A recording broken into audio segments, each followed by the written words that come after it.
방금 사건에 대해서 산재 예방 정책국장이 답변할 건 아닌 것 같고요. 그 취업규칙 위반 관련해서는 과태료나 이런 것들은 이미 부과가 됐던 겁니까? 그렇죠? 네. 그 네. 지금 한국거래소에서 감사위원회에서 조치한 결과에 따르면 감사위원회에서는 2016년 8월 24일 날 감사위원회를 실시를 해서 실제로 성희롱 사실은 확인하였고 성희롱을 한 징계 대상자가 동 피해 사실을 인지하고도 적절한 해결 노력을 하지 않음으로 인해서 이러한 이 D가 중요합니다. 이러한 사실이 외부에 알려지는 등 회사의 명예가 크게 실추된 점을 고려해서 징계를 받았습니다. 성희롱 문제를 제대로 해결을 했어야 하는데 그걸 못해서 징계를 받은 게 아니라 그걸 인지하고도 제대로 안 해서 회사의 명예가 실추되어서 징계를 받았습니다. 그래서 위원장님 방금 말씀하셨지만 한국거래소가 지켜야 하는 명예가 얼마나 큰지는 모르겠습니다만 저희 환노위에서 그 명예를 한번 제대로 짚어보도록 하겠습니다.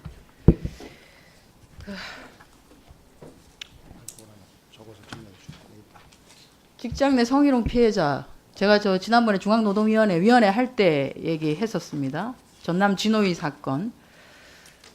성희롱 가해자인 당사자의 선배가 선배의 친구인 진호위원장을 소개를 해서 친구 관계를 활용해서 실제로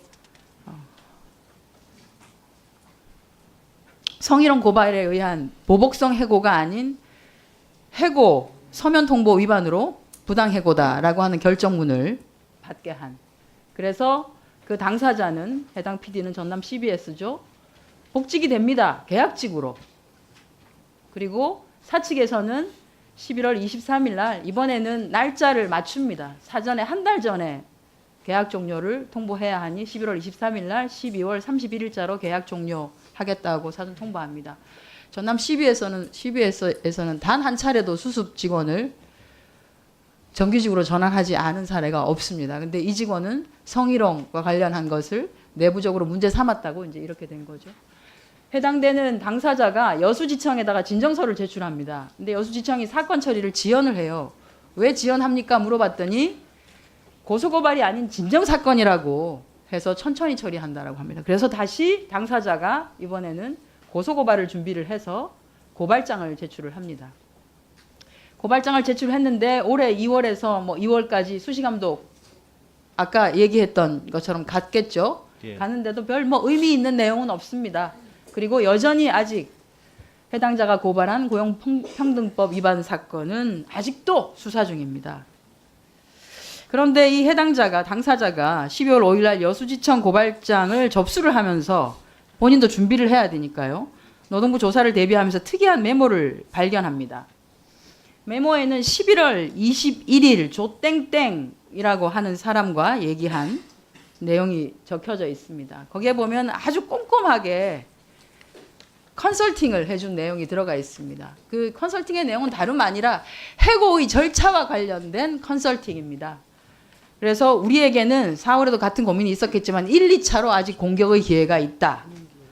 그래서 우리가 이렇게 주장하는 근거 혹시라도 나중에 소송이 가게 되면 근거들을 마련을 해야 된다라고 하면서 저 뒤에 이렇게 해놓죠. 계약 연장 그러니까 일단은 근로계약은 만료되는데 12월 31일자로 만료되는데 당신이 그간에 아파서 잠깐씩 요양하고 이런 것도 있지 않느냐. 그리고 우리가 상황을 봐서 계약은 종료하고 기간제로 해서 5월 18일까지 2년은 채우지 않습니다. 5월 19일이 되면 2년이니까 5월 18일까지 연장을 해주겠다라고 하는 겁니다. 그리고 이 계약 연장서에 서명을 안 하면 서명 거부로 계약을 해지하고 계약서를 만약에 12월 31일까지 이후에 다시 작성을 하게 되면 이번에는 그냥 근로계약서가 아닌 기간제 근로계약서라고 반드시 써야 한다라고 하는 것도 가르쳐줍니다. 그리고 표준안에 따라서 기간은 1월 1일부터 5월 18일까지 담당 업무는 무엇이고 담당 장소는 어디고 근무 장소는 어디고까지 아주 친절하게 등등을 그리고 반드시 기간제 근로계약서를 작성하게 되면 한 분은 줘야 된다. 당사자에게. 만약에 안 가져가면 사진을 찍어서라도 SNS로라도 줘라. 증거를 남겨야 되니까. 아주 친절하게 얘기를 해줍니다. 만약에 이 기간제 계약을 못 받아들이겠다라고 하면 계약갱신 거절이니까 우리 책임은 없다. 우리한테 유리하다. 그리고 계약 연장을 가더라도 기간제로 한다 하더라도 인사위원회 안건으로 올려서 이 사람은 이러저러한 사유로 해서 딱 요 기간만큼만 쓰겠습니다라고 해서 아예 못을 박아버려라라고 굉장히 꼼꼼하게 이렇게 컨설팅을 해줍니다. 이건 뭐 창조 컨설팅보다도 저리 가라 할 정도입니다. 이 메모 작성자는 11월 21일 날 메모를 도와준 컨설팅을 해준 사람은 바로 그해 9월 30일까지 여수지청장으로 근무했었던 사람입니다.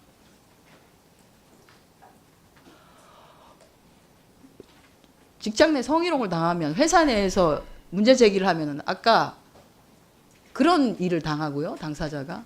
그래서 회사 밖에다가 진정을 하면은 이제는 노동부로부터 이런 일을 당합니다. 자, 그 조땡땡 씨, 뭐 하는 사람인지 한번 보겠습니다. 이 조땡땡 씨가 2017년 11월 1일부터 2018년 10월 31일까지 계약을 맺어서 하고 있습니다. 아직도 컨설팅 중인 거죠, 그러니까. 아직도 컨설팅 중입니다.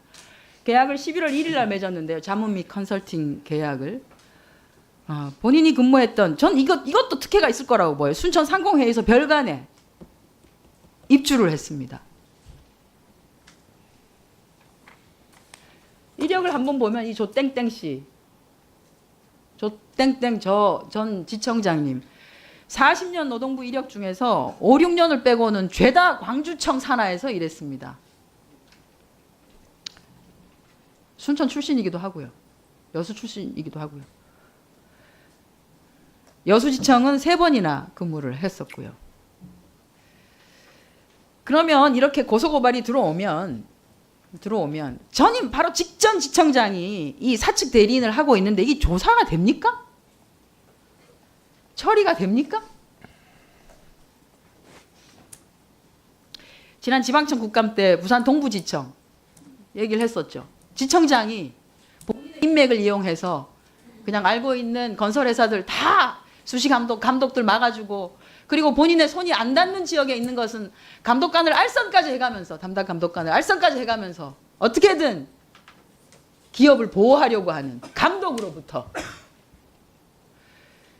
세상에 이분은 9월 30날까지 지청장이었는데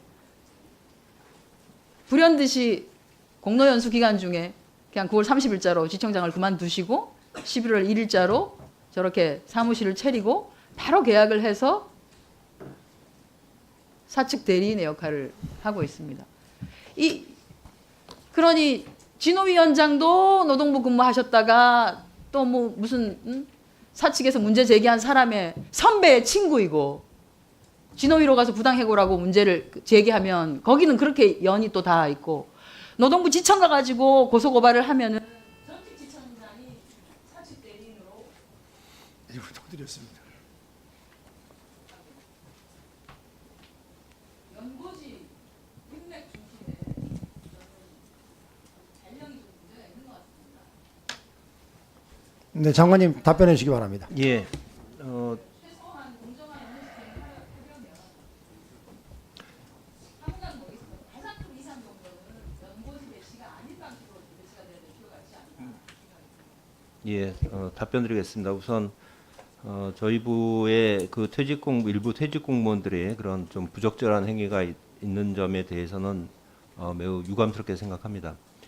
저희 그 고용노동부가 지방 조직을 중심으로 조직이 구성되다 보니까 인사 운영상 지금 말씀하신 연고지를 중심으로 해서 이렇게 인사 이동하는 그런 부분에 대해서 좀 불가피한 측면도 있다는 점은 좀 양해해 주십사 하는 말씀드리고요.